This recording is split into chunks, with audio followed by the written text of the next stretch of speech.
আচ্ছা, আপনি কি মুখরোচক কিছু বা চটপটা কিছু খুঁজছেন আজকে ব্রেকফাস্টে বা লাঞ্চে খাওয়ার জন্য?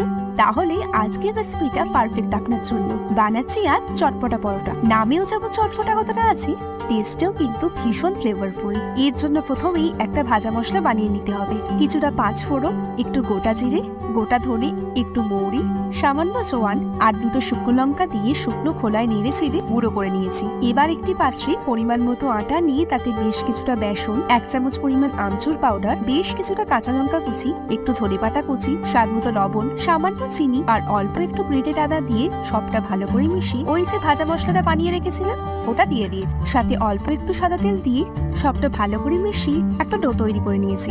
এবার আর কি ওই ডো থেকে লেচি কেটে বেলে সেটাকে প্রথমে ফ্রাইং প্যানে এপিট ওপিট ভালো করে সেঁকে তারপর সাদা তেলে লাল লাল করে ভেজে নিয়ে ব্যাস রেডি চটপটা পরোটা। এখন সাবস্ক্রাইব করবো।